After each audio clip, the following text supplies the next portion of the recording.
Selamat datang di X Undercover. Channel ini merupakan perbincangan antara Dr. Jaya dan Pak Franky yang bertujuan untuk edukasi serta menceritakan pengalaman Dr. Jaya sebagai ahli forensik dan patologi. Sekedar informasi terkait jadwal tayang X Undercover yang akan tayang setiap hari Senin, Rabu, dan Jumat. Maka dari itu, untuk mendukung channel ini agar selalu memberikan tayangan yang informatif dan edukatif, kalian bisa dukung kami dengan cara like, comment, subscribe, dan share. Dan selamat menonton! Anestesi biasa kan, disuntik anestesi, terus kemudian diiris 1 senti, tuh dilonggarin tuh jaringan mengelilingi gitu, mengelilingi bawah kulit tuh ya, kan lemak tuh ya. Habis itu dimasukin 1, 2, 3, 4 ini biasanya sih manik-maniknya udah direndam sama alkohol ya, dimasukin setelah gitu dijahit.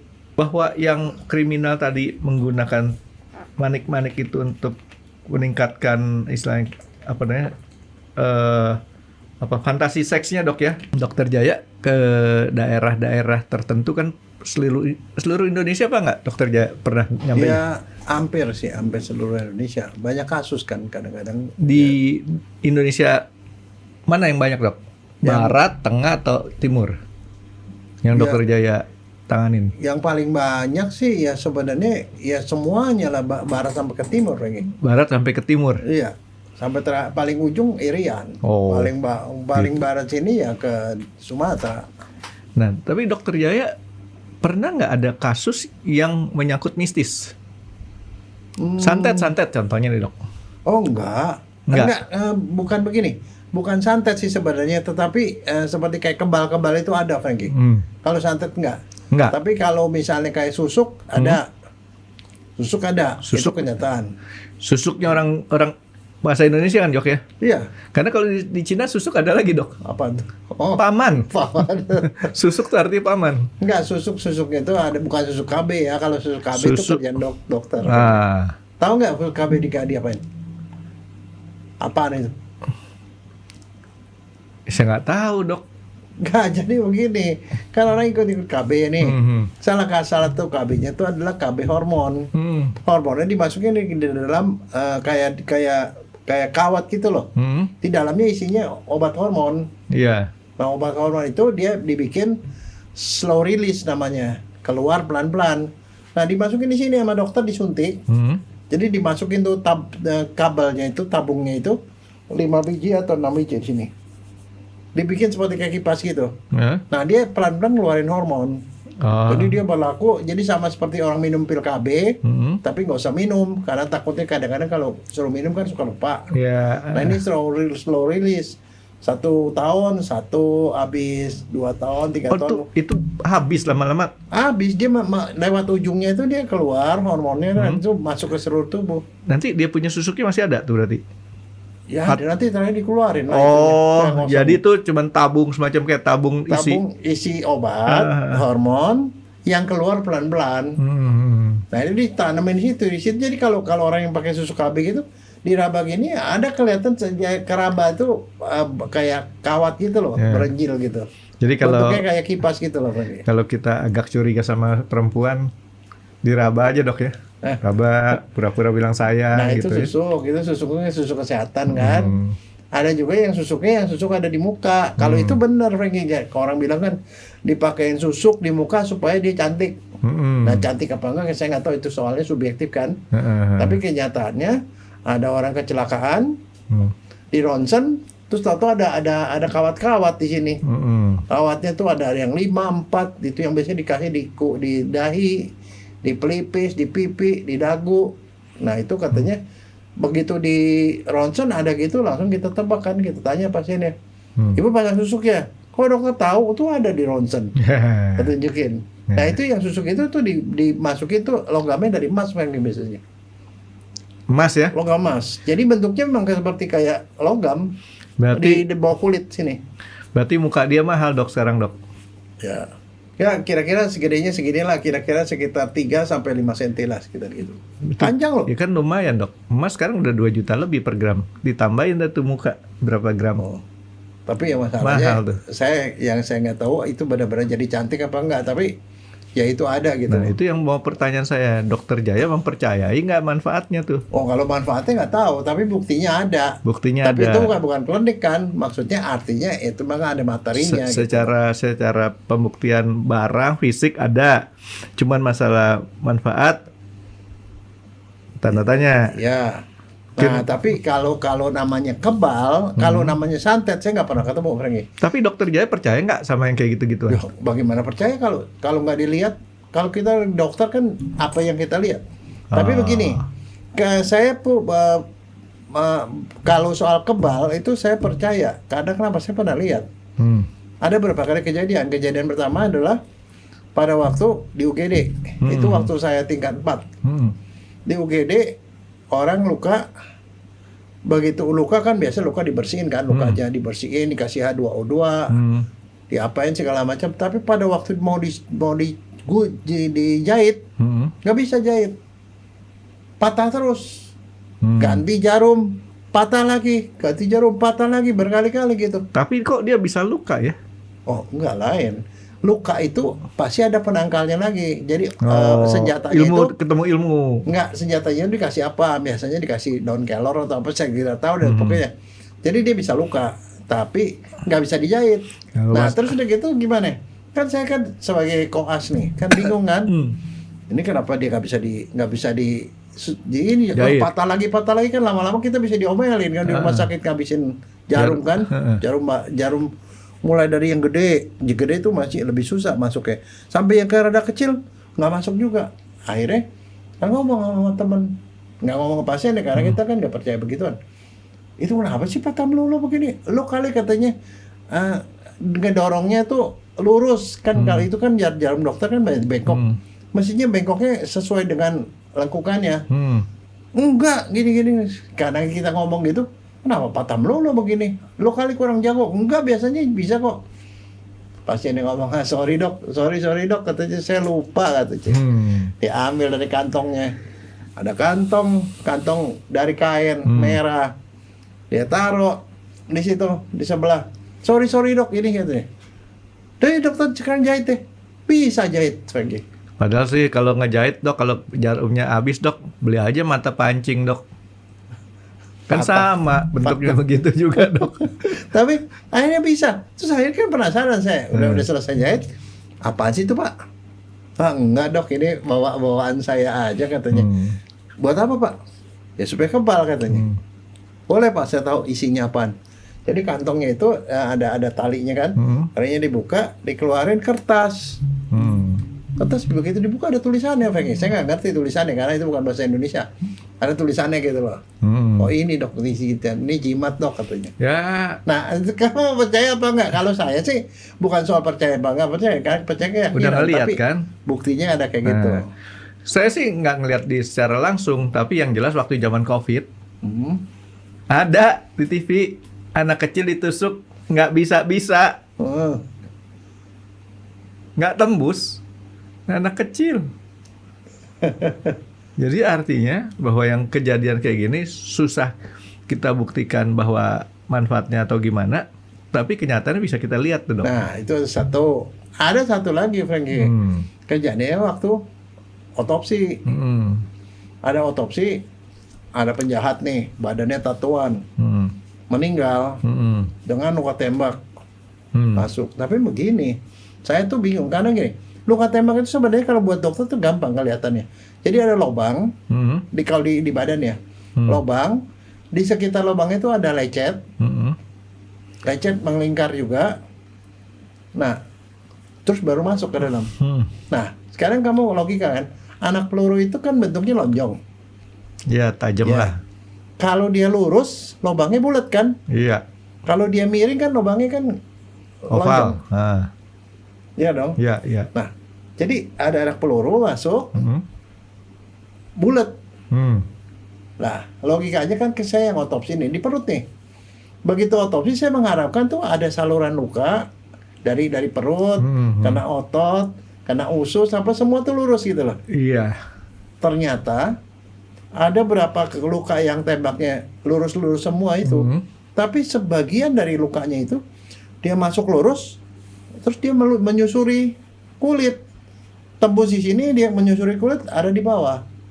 Ini tuh gini, jadi dia masuknya tegak lurus, tapi nggak bisa nembus. Dia menyusuri kulit. Nah, ada yang masuk. Itu kesalahan pakai perisai, Dok. Harusnya pakainya perisai di depan, dia taruhnya perisai di balik kulit. Begitu, dan terus saya bingung kan. Ya akhirnya saya tanya kan profesor saya gitu. Dia bilang itu pasti pas pakai itu kebal tuh, dia bilang kayak gituan. Ya udah, tapi artinya kan kagak cocok nih antara teori gambaran luka sama itu kenyataan. kan. Tapi saya sih abis itu saya nggak tahu, belakangan baru saya tanya lagi sama profesor. Kita cari-cari, ya udah, tapi udah tahu itu bikin mati ya. Ada yang masuk ke dalam menyebabkan luka robekan pada usus, aura-aura ada di dalam, meninggal, cukup untuk mematikan gitu. Ada perdarahan dan segala macam. Tapi habis begitu ada yang menarik, Frankie. Kan kita tidak tahu ini maksudnya itu di luar nalar ya, di luar ilmu kedokteran juga. Iya. Ada apaan? Begitu diperiksa. Nah, ada yang satu yang menarik, waktu diperiksa, saya periksa ulang lagi, ternyata di dalam batang penisnya itu ada benjolan, Frankie. Benjolannya dua benjolan itu seperti sejenis kayak gundu, tapi lebih kecil dari gundu yang kecil. Kan gundu ada gede, ada kecil kan. Bahannya? Nah, kan saya tidak tahu. Saya tanya profesor saya, Dibelek tuh. boleh nggak saya buka? Oh boleh, kata, kalau dokter mah boleh kerjain apapun. Saya buka, ketemu ada benda manik-manik bentuknya bulat, ada di situ 2 biji, Frankie. Itu bahannya apa, Dok? Batu, Batu, BATU ya? Iya, batu dan mengkilap. Wah. Belakangan, habis setelah saya ambil gitu, belakangan kan saya ngomong sama keluarganya yang ada. Ngomong-ngomong sama dia bilang, oh iya, ini corong batunya saya bawa pulang, Dok. Apaan sih itu? Saya bilang. Itu batu kebal katanya. Batu kebal. Iya. Sempet-sempetnya ya ditaruhnya di situ, Dok ya? Di bawah kulit. Iya, tapi di bawah kulit, tapi di penis lagi. Nah, iya gitu. Itu udah ya, yang itu udah. Orang mah taruh di sini kali, Enggak, Dok, kalau tapi dibacok sini nggak mempan gitu kan. Tapi itu kenyataannya iya apa enggak saya kagak tahu. Sebab kalau saya tahu itu batu bisa buat kebal, Frankie, mungkin saya bawa pulang. Bawa pulang, dokter ya. Ya saya pakai sendiri begitu barangkali. Bagian, Ya, tapi yang operasinya ke penis dokternya siapa tuh? Masa istrinya tolong pasangin? Enggak, tapi begitu. Tapi udah. Terus belakangan kan saya nggak akan otopsi lagi. Nah, ada kejadian lagi yang lain lagi. Tapi ini nggak urusan dengan kebal nih. Dia nggak kebal, tapi badan bertato. Ya, tapi ngomong-ngomong tuh batunya satu warna atau berapa warna, Dok? Enggak, batunya ada motifnya gitu loh, warna-warni gitu loh, seperti batu. Kayak batu cincin gitu. Iya. Wah. Begitu. Ya, saya nggak tahu batu apaan. Bukan kayak giok ya. Giok kan satu warna tuh. Nah, itu kan batu ya. Sekali waktu lagi periksa luar, ada juga cowok yang kayak begitu. Tapi kali ini bukan cuma 2, Frankie. Ada 5. Lebih kaya, Dok. 5. Tapi bentuknya itu bukan bulat, Frankie. Tadi kan bulat batu. Ini lonjong, Frankie. Lonjong itu ya kira-kira panjangnya 1 cm, diameternya kira-kira 0,6 lah. Ya karena itu menurut saya tuh menarik, saya bilang apaan tuh? Nah, si profesor saya ngomong begini, itu namanya manik-manik juga. Tapi manik-manik ini tujuannya itu bukan buat itu. Bukan buat kekebalan, tetapi untuk meningkatkan gairah seksual. Oh, saya ngerti, Dok. Dia sebenarnya kita similarity-nya tuh sama susuk tadi. Kalau susuk tuh fungsinya keluar pelan-pelan, itu hormonnya ditaruhnya di penis, keluarnya pelan-pelan dari batu, tapi Dok. begini, belum selesai, begini. Oh, belum kelar. Belum. Baru saya pikir begitu saya bilang boleh saya keluarin, Prof. Boleh dikeluarin. Itu ada 5 bentuknya itu jadi kayak kapsul. Kayak kapsul. Kapsul kecil ya? Warna-warni, Frankie. Warna-warni, ada yang merah. Nah, satu batunya satu warna atau satu batunya satu warna. Dan itu bukan batu ternyata, itu plastik. Untung bukan balon dok. Kalau balonku ada 5 rupa-rupa warnanya tuh dok. Plastik Franky. Nah. Nah, kenyataannya setelah gitu saya ketemu lagi ada berapa kali kayak gituan, ada yang bulat. Itu kan bentuknya lonjong. Ya, ada yang bulat dari plastik juga, tapi ada bolongannya, Franky. Persis seperti kayak manik-manik buat Kalung, rantai atau kalung. Buat inilah ya pergelangan tangan ya. Nah, terus begini, terus saya kan sebenarnya saya gak tahu itu apaan. Tapi terus kata si prof saya, kamu lakukanlah penelitian katanya. Cari literatur sebenarnya itu apaan gitu loh. Dan ternyata setelah saya cari di literatur dan kemudian saya sempat datengin tuh ya beberapa orang yang ya dari kelompok kriminal lah. Jadi dokter Jaya lagi berguru gitu ya. Ya. Kriminal. Ternyata itu memang ada kebiasaan di beberapa bangsa, Franky. Bangsa itu orang Korea, orang Jepang, orang Cina, bahkan India itu suka memasang manik-manik ke dalam penis. Nah, ke bawah kulit. Yang tadi dokter Jaya temuin itu orang apa? Orang Indonesia. Orang Indonesia. Jadi bukan. Artinya itu adalah suatu budaya yang ada di mana-mana. Di Asia di dok kelihatannya. Dan enggak, di Eropa juga ada. Oh, di Eropa juga ada. Ada, tapi nggak terlalu banyak. Di Amerika ada, tapi nggak terlalu banyak. Nah, kalau di yang paling banyak itu negara orang-orang kuning, Franky. Orang Thailand ada, Indonesia ada, Malaysia ada, di daerah sekitar Asia ada, di India ada. Nah, mereka mempunyai nama, Franky itu. Nama-nama manik-maniknya itu. Kalau di itu ada yang namanya, kalau di India namanya JIT. JID, JIT. JIT. Kalau di Indonesia nggak ada namanya. Akhirnya tuh saya kasih nama, Franky. Namanya saya kasih nama manik-manik Bekasi, Franky. Keren kan? Yeah. Nah, ada JIT, tapi ternyata dalam bahasa Inggris juga ada. APN namanya. APN?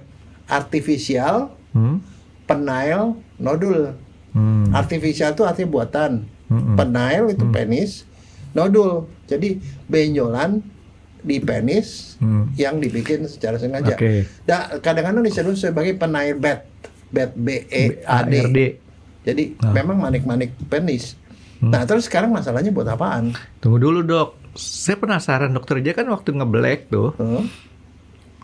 Kan kalau dia masangnya sama dokter, ada bekas luka jahitnya dok? Ada. Ternyata, nah itu dia dan belum. Yang berarti yang masang dokter nih. Nah, sekarang ada 2 ternyata. Nah, itulah hasil penelitian saya tuh ya. Begitu saya cari ternyata tuh ada 2 yang masang, Ricky. Satu dokter yang masang, yang kedua tuh sesama mereka. Orang awam. Nah, caranya beda.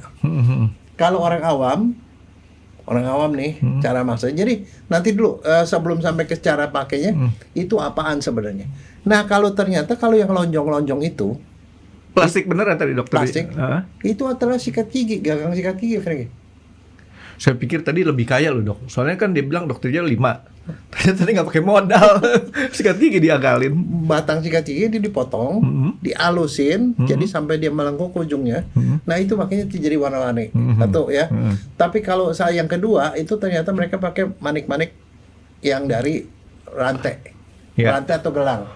Itu manik-manik. Nah, itu cirinya ada lubangnya. Kalau yang dari gagang sikat gigi itu nggak ada lubangnya, lonjong. Nah, jumlahnya rata-rata sekitar 1 sampai 5. Tapi 6 lah, 3 rata-rata 3 lah. Harus ganjil atau enggak? Enggak ada ketentuan. Enggak ada ketentuan. Sekitar itu. Terus, nah cara masukinnya, ternyata ini penelitian ya. Saya nanyanya langsung ke orang yang masang, yang punya begituan. Saya tanya keluarganya atau saya tanya penggunanya nih dok ya, maksud dokter ya? Iya, biasanya tuh banyak di kalangan orang-orang yang biasanya kriminal, Franky. Perlunya buat apa? Nah, itu dia, nanti dulu. Loh, saya tanya ke mereka bagaimana caranya mereka masang. Jadi kalau mereka caranya masang, kan kamu tahu ya, kalau kulit kalau direndam, lama-lama aja kebal. Nah, dia itu rendeman sepinggang di air selama berjam-jam, dan kemudian di cara masukin apa? Gagang sikat gigi itu diraut, jadi kayak pensil gitu tajam. Setelah lama di dalam air, ditusuk sama dia, kulitnya ditarik, ditegangin, ditusuk, Nah lewat lubangnya itu dimasukin. Dok, anggaplah ini penis nih dok. Ah, Berarti ada satu garis tuh, 5 Iya. bijinya, bukan keliling nih dok ya? keliling, dibikin keliling. Oh jadi begini gitu. Masuk, jadi dimasukin, digeser. Keliling ini nih dok ya, bukannya begini ya? Ya, Ah. digeser, terus dimasukin. Terus gitu saya bilang dijahit apa enggak? Oh kalau yang awam nggak dijahit, Franky. Cuma di itu aja dibungkus kan, kalau kulit sama kulit begini lama-lama dia nempel, Franky. Tapi yang masangnya nggak ditabokin tuh dok ya? Enggak Kan sakit. sakit. Enggak sakit. Karena direndam, Franky. Itu sama seperti kalau di kampung tuh ada orang nyunat itu enggak pakai anestesi, Franky. Ya cuman karena direndam aja, direndam dia jadi kebal. Itu. Tapi kalau yang dokter nanti ujungnya ya. Jadi kalau dokter itu di bagian kalau penis orang ditegakin gitu di bagian bawah itu dibikin luka ya 1 senti lah. Terus dilonggarin jaringan bawah kulitnya. Di lemaknya tuh dimasukin aja berapa biji gitu. Udah gitu kalau dokter dijahit. Kelihatan bedanya dokter. Kalau dokter tuh ada garis, ada seperti kayak salib gitu, ada garis, ada yang melintang. Kan ada jahitan, paling jahitan 1 atau 2. Saya bilang, itu kan kalau didorong di bawah kulit kan sebenarnya itu kan lemak semua. Kalau didorong itu kan berarti ada rongga dong. Rongga. Saya bilang itu masih bisa goyang nggak? Masih bisa goyang lagi. Artinya posisinya itu masih bisa muter-muter. Bisa bergeser. Tapi setelah 1 minggu lukanya udah sembuh, dia udah tetap di tempatnya masing-masing. Udah Udah nempel ya? fiksir. Udah nempel seperti itu. Nah, jadi seperti itu. Dari habis begitu saya kumpulin itu kasus-kasus yang ada di forensik ya. Kan waktu itu kan kita kasusnya banyak, pagi 1 hari bisa 20 pasien periksain. Hampir sebagian besar yang punya manik-manik itu orang bertato, Franky. Dan sesuai dengan literatur di internasional bahwa biasanya orang yang kriminal itu ada hubungan dengan tato. Hampir mirip sama di Jepang lah. Jadi biasanya kalau di Jepang kan kalau bertato tuh yakuza gitu kan. Di Indonesia juga ada hubungannya ternyata. Jadi sebagian besar yang itu bertato dan dia ada manik-manik. Ini yang kita bicarain kebudayaan tato tahun 90-an nih dok ya? 80-an. Karena kalau sekarang tato dianggapnya kayak seni dok. Nah itu dia.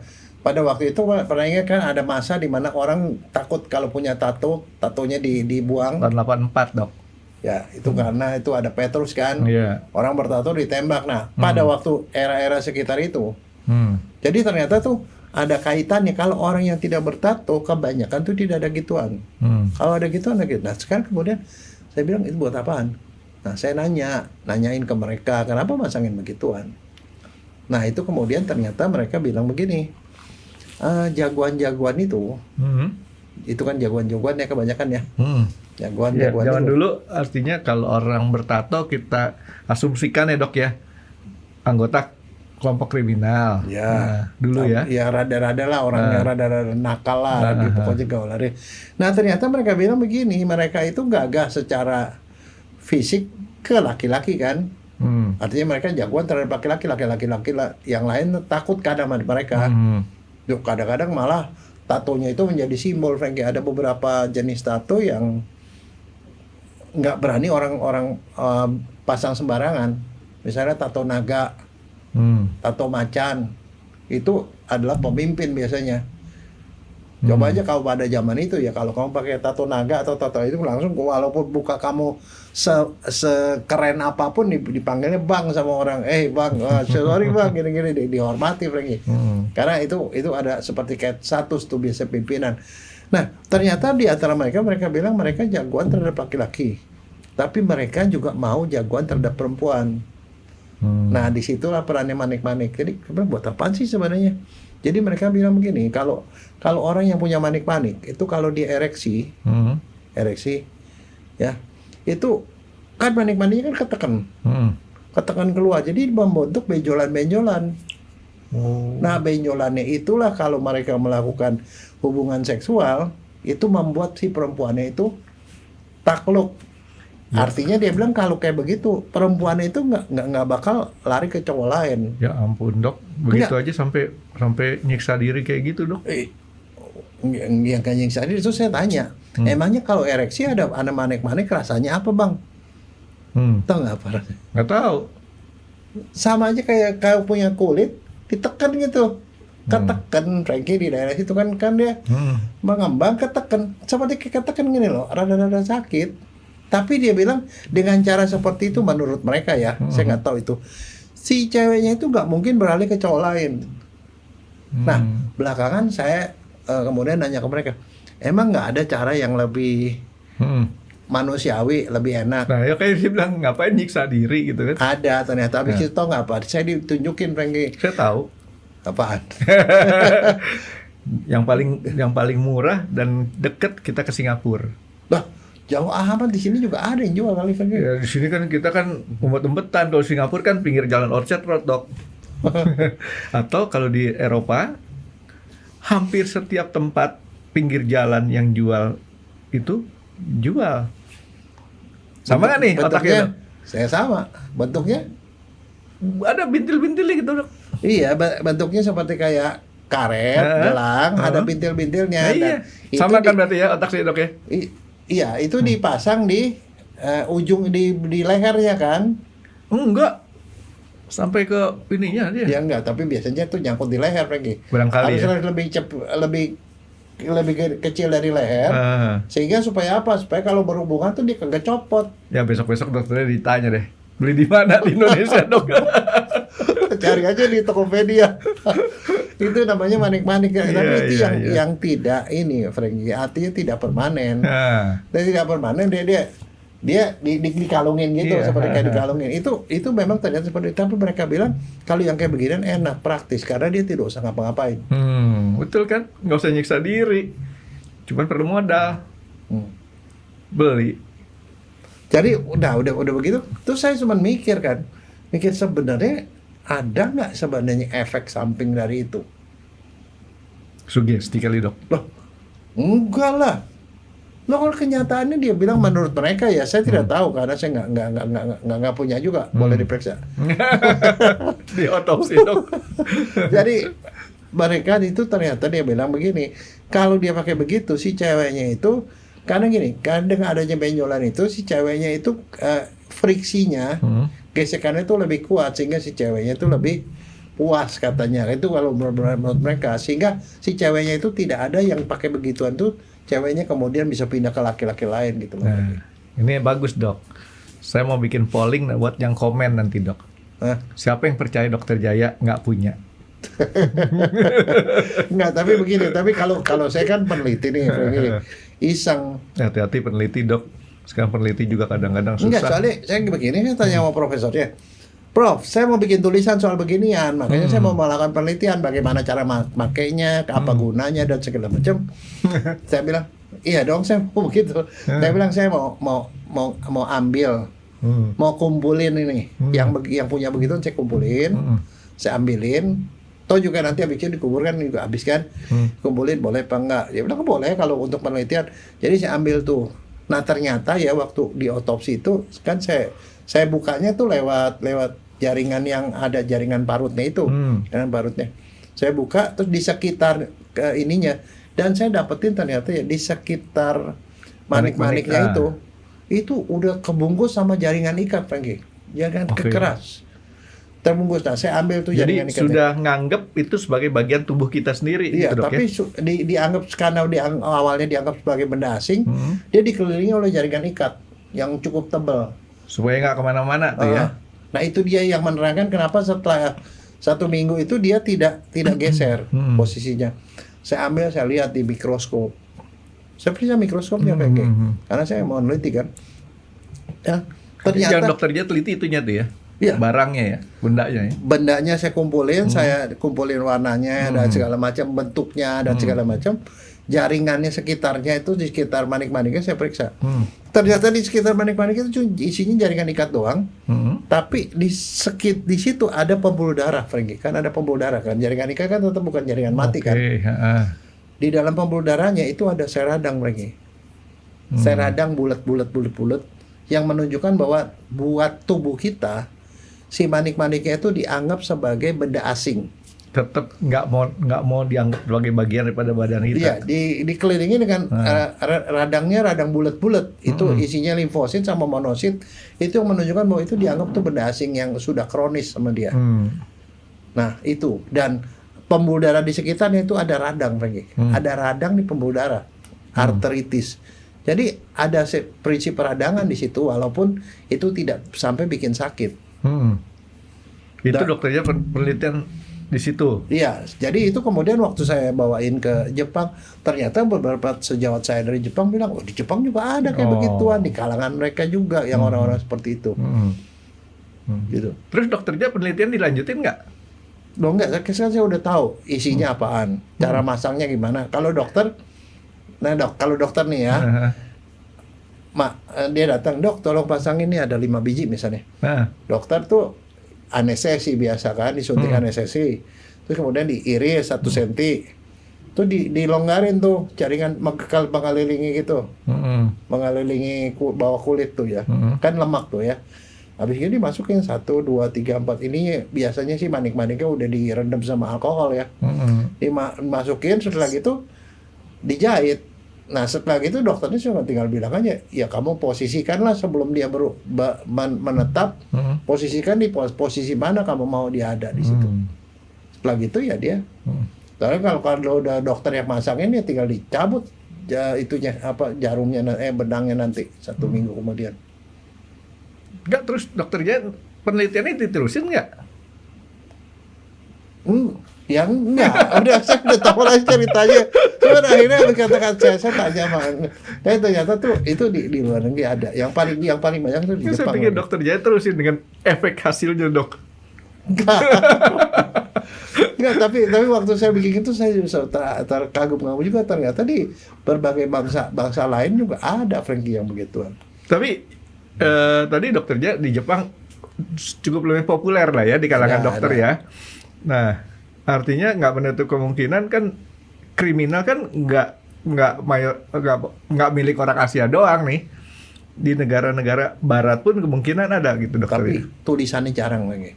Kan saya kalau saya bikin literaturnya jarang yang bahas waktu itu. saya bikin tulisan gitu, saya cari-cari literatur sebagian besar dari negara Asia, walaupun yang paling jauh tuh dari Malaysia, dari India.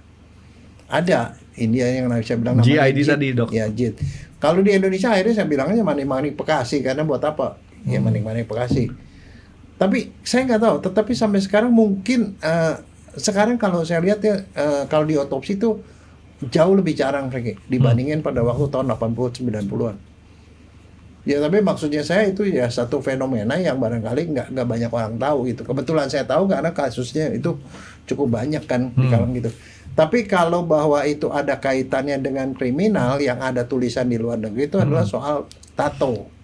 Tato itu ada 2. Satu, tato itu urusan yang kriminal. Yang kedua, tato urusan dengan budaya. Orang Dayak itu bertato, tapi itu nggak ada hubungan dengan kriminal.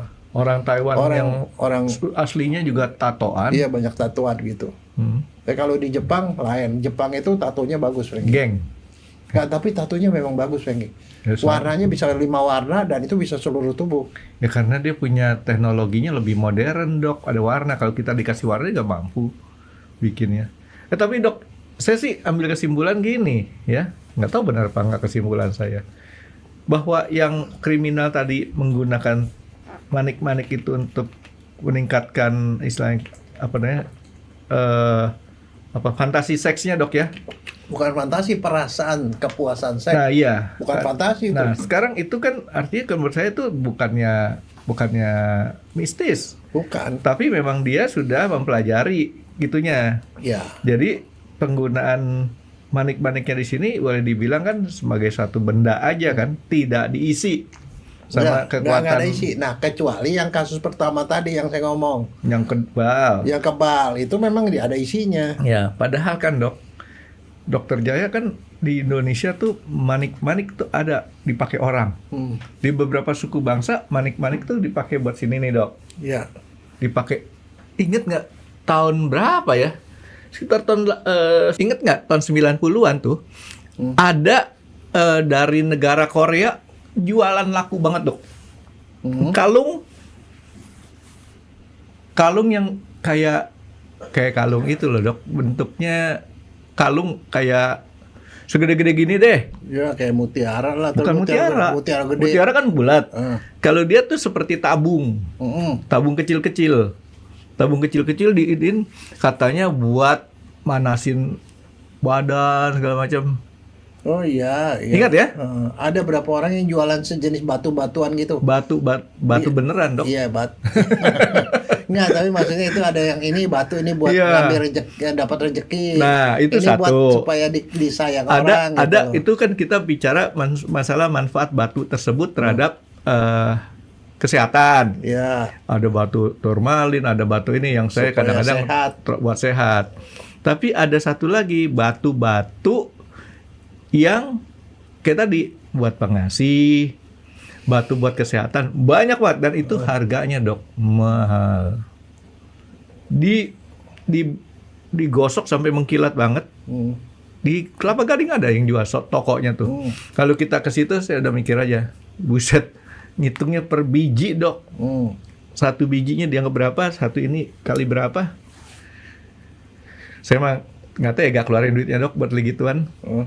Biarin aja kalau yang minta istri. Ya. Buat tanda cinta ya nggak Itu apa-apa kan lah. itu ras terkuat di dunia dok. Toh yang pegang duit juga dia, saya kan tugasnya cuma nyari duit. Merem aja lah. Nggak, Dia tapi bukan ngatur duit. gitu. Kalau itu kan manik-manik itu dibikinnya ditaruhnya di luar, jadi liontin atau jadi gelang, rantai.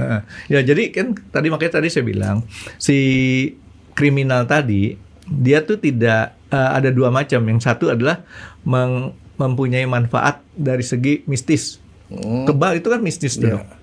Kita nggak percaya tapi kenyataan dokter Jaya ngelihat ada kejadian kan dok ya. Makanya susah kita bilang tuh antara percaya dan tidak percaya. Kalau kita percaya berarti musyrik. Ini termasuk musyrik ya? Iya dong, Termasuk musyrik kayak ya? begituan. Termasuk yang nggak boleh lah ya. Tapi kalau kita percaya, kalau kita nggak percaya, kejadiannya anak pelurunya bawah.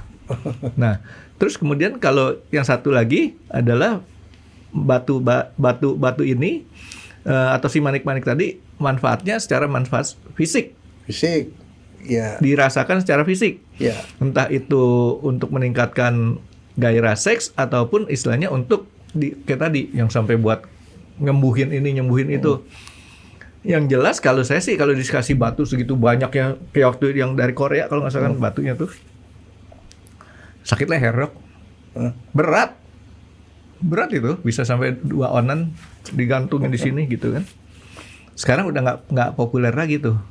Ya ada peminatnya lah Franky. Tapi soal batuk manik-manik Bekasi itu ya, itu juga kalau menurut saya nggak sepenuhnya di kalangan orang-orang yang kriminal doang. Di orang yang normal juga ada beberapa yang memang normal seperti itu. Tapi kalau menurut saya sih itu manifestasi dari rasa kurang percaya diri, Franky. Sebenarnya kan kalau masalah soal gesek-gesekan gitu, itu kan soal teknik aja kan, Franky, bukan soal fisik. Ya. Ya, dan kalau menurut saya sih, bayangin pegel itu ada di situ, ada 5 biji. Kayak kita tangan ditekan gitu loh. Dia bilang seperti itu rasanya. Tapi sekarang yang pertanyaan saya gini, berapa banyak kira-kira kalau menurut kamu, tebak-tebakan nih, orang yang taruh manik-manik paling banyak di penisnya? Berapa banyak? Saya telitinya tuh bertahun-tahun, Franky. Oke. Kalau maksimumnya dok ya, sekitar 70-an kali dok. Enggak sebanyak itu. Nggak soal saya ngitung panjang kali keliling. Loh, Maksimum. kalau dia udah merata begitu, nggak ada efeknya, nggak ada jendolan efek. Yang paling banyak 25, Franky. Oh 25. Artinya 25, tapi kebayang nggak? Orang ini itu yang terbanyak kan saya hitungin kan, itu saya teliti ada berapa gitu ya. 25 itu dia orangnya itu tidak disunat, Franky. Jadi di bagian depannya ada kulup. Jadi dia bentuknya jadi kayak kembang kol begitu. Sampai dia pada ngumpul-ngumpul di kulup-kulup banyak sekali begitu. Begitu dikeluarin itu total ada 25. Saya nggak kebayang kalau udah begitu nggak efektif kalau menurut saya. Nggak efektif. Barangkali berhubungan pun sulit ya kalau menurut saya. Aduh, ada Atau orang kalau dia rajin udah kayak gitu ya. kalau dia udah masuk nggak bisa keluar, nyangkut itu. gancet. Aduh, Nggak, payah deh. nggak, jadi iya kalau menurut saya kan gini ya. Ya untuk arah kepuasan seksual seperti itu kan tergantung fantasi masing-masing ya dok ya, entah pihak laki-laki maupun perempuannya gitu kan. Fantasi Ya. sama teknik, teknik jangan lupa, Frank. Gampang dok. Sekarang tanya aja sama perempuannya, kamu sebenarnya suka bintang film yang mana gitu kan ya. Bintang film yang mana? Kalau memang dia bilang, oh saya sukanya Sean Connery gitu kan ya. Beli aja majalah yang ada Sean Connery atau almanak atau kalender Sean Connery, potong mukanya tempelin ke muka kita. Dia pasti akan ngebayangin Sean Connery terus kan. Sean Connery sekarang udah nggak laku kali dok ya. Sekarang yang laku udah apa ya? tua lah, Frank. Udah nggak ada kan? Iya, sekarang K-pop orang Korea lah ya yang laku ya. Nah kayak gitu aja. Jadi apa namanya? Apa ya? Menurut saya ya terlalu besar effortnya dibandingin sama hasil yang kita bakal bisa dapat, nggak cocok. Ya belum tentu, karena kamu kan nggak. Kalau kamu udah pasang satu, kamu pasti datang lagi ke dokter. Dok, pasang 5 lagi gitu.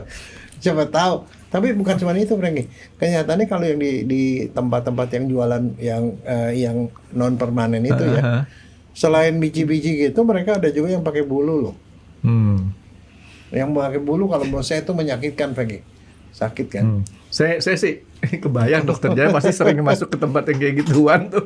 Saya kan cuma lihat di etalasenya doang dok. Di etalasenya kan nggak ada yang pakai bulu. Jangan suka memfitnah, Franky. Nggak, ini dok yang pertanyaan yang serius saya nih dok. Ini dokter spesialis mana dok yang kerjanya masang kayak gituan? Oh, enggak, dokter umum lah. Kan kalau dokter kan ya dokter umum berarti sama kayak sunat. Dokter umum juga bisa kan dok ya. Nah, dia nggak perlu ke dokter spesialis lah pasang begituan. ada lagi dokter yang mau lagi ya? Wah, loh, sekarang dokter itu itu tugasnya membantu.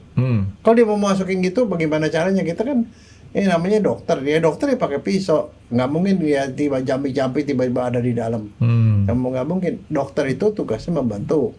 Kalau orang minta kayak gitu, ada mahasiswa saya nanya, dok kalau ada orang mau masang begitu, perlu dilayani nggak? Loh kalau dia merasa itu perlu, ya layani aja dan kamu bisa kan? Kamu bisa. Yang jelas kalau sama kamu udah jelas di anestesi, dia nggak sakit, ya dong. Dan pasti bikinnya steril, ya dong. Kalau sama dokter lebih terjamin dia punya kesehatannya lah dok ya. Nah sekarang gini, saya tuh sekalian sama itu iseng juga. Kan ada tato, kan tato kan warna-warni kan. Pertanyaan saya,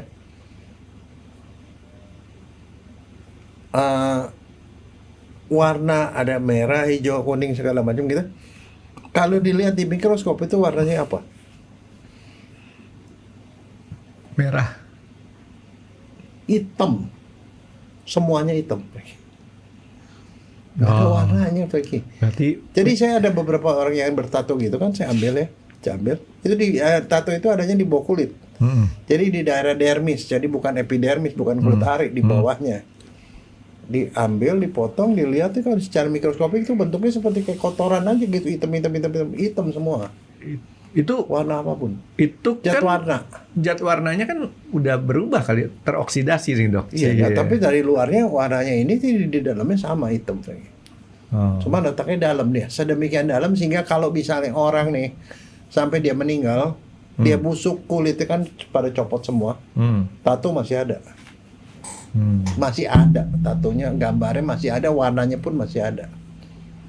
Nempel di tulang tuh ya? Bukan, di dermis. Di kulit dalam. Jadi kulit dalam itu. Jadi dia nggak bisa hilang. Sehingga identifikasi orang yang dia bertato itu masih bisa dilakukan walaupun dia kondisinya udah kulitnya udah pada copot semua.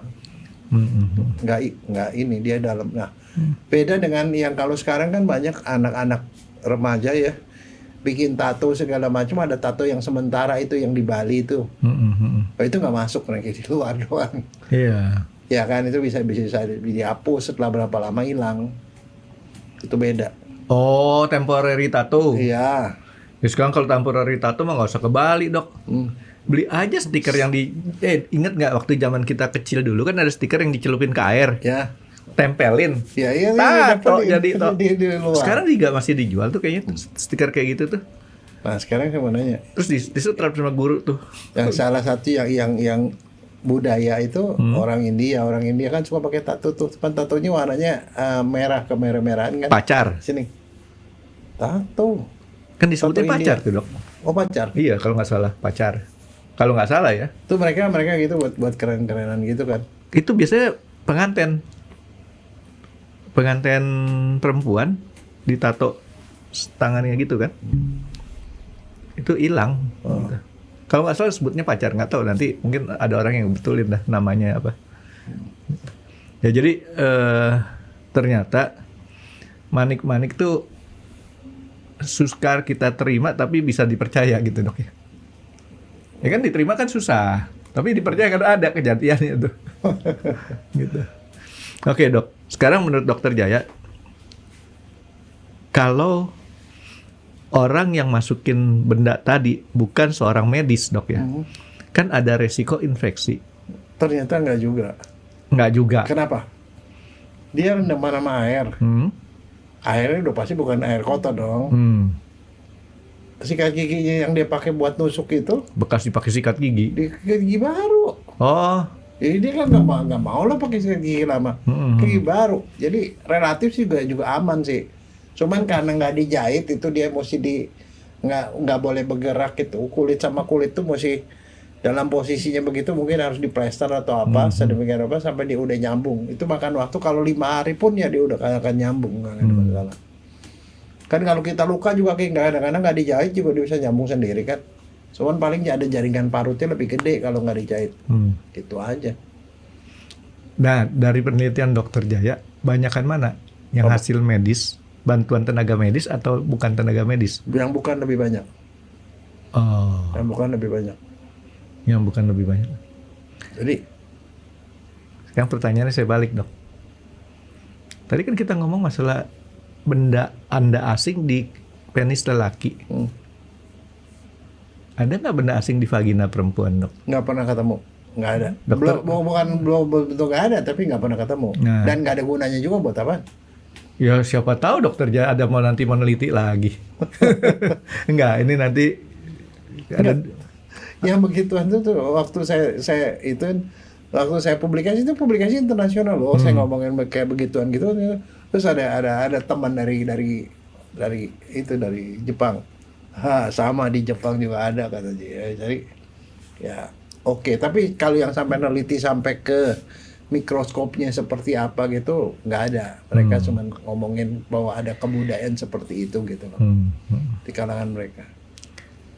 Sekarang menurut Dokter Jaya sampai dengan abad ini nih, Dok, yang sudah sedemikian majunya, masih ada nggak? Nggak tahu. Yang seperti Karena itu. habis begitu saya nggak neliti lagi. Kalau karena kan itu kita harus masuk ke komunitasnya kan.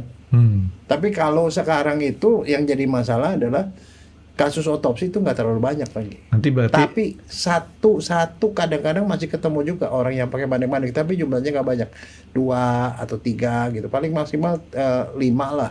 artinya Tapi itu jarang, makin jarang ke sini. nanti yang komen-komen kita nih boleh kasih informasi, Dok ya. Ya, siapa tahu jadi populer lagi. Iya. Saya sih nggak ngarepin populer, tapi artinya di sini ternyata kebudayaan tuh memang susah untuk, bukan kebudayaan, apa sih itu, kebudayaan atau Ya, kebudayaan dong. susah untuk hilang. Dan yang itu kan seperti mereka lakukan itu kan karena kepercayaan yang diomongin dari mulut ke mulut di antara mereka seperti itu kan. Ya kalau gitu ntar saya mau tanya, beberapa teman saya kan ada yang preman, Dok. Tanyanya langsung to the point. Langsung, Manik lu saya- ada berapa sekarang? Langsung tanya, manik lu ada berapa? 3, manik lu ada 3 ya? Enak aja 3 lo 5 kata gitu. Enggak, tanyanya pertama udah berapa tahun lu pakai. Gitu. Kalau dibilang enggak, bukannya kemarin ketemu ngakunya 10 gitu kan.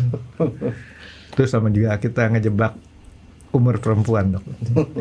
Oke, Dok, masalah manik-manik ada lagi nggak, Dok, yang kira-kira yang menurut Dokter Jaya, Dokter Jaya sampai sekarang masih curious, masih pengen tahu apa mana itu? Mungkin nanti bisa dibantu sama yang komen-komen nih, Dok. Biasanya yang komen-komen lebih pinter dok. Oh iya, karena mereka kan dari komunitas yang beda ya, mungkin di sekelilingnya juga ada. Bukan, saya aja sudah berpikiran dokter Jaya udah stop. Malah yang komen kadang-kadang katanya motong dokter Jaya, padahal dokternya udah stop gitu kan. Jadi kesimpulan saya mereka lebih pinter gitu ya. Ada nggak? Ya, masih kurius? Belum, nggak ada. Berarti udah terpuaskan lah ya dengan penelitian dokter Jaya ya. Ingat ya namanya apa? Manik-manik pengasih atau JAD. Manik-manik Bekasi. Bekasi. Atau APN bahasa Inggrisnya. Artificial Penile Nodules. Nggak mau lama-lama nginget di sini dok. APN gampang kan? Nggak mau, ntar kayak mimpi, begitu mimpi ngigo, apa yang ditanya sama istri saya, apaan tuh? Wah, celaka. Oke, jadi kalau udah nanti kita tunggu komennya dok. Ya, makasih. Terima kasih sudah menonton X Undercover. Jangan lupa like, comment, dan subscribe. Dan ditunggu ya video-video kami selanjutnya. Nah, buat kalian, jika ada pertanyaan untuk Dr. Jaya, boleh banget komen di bawah. See you guys!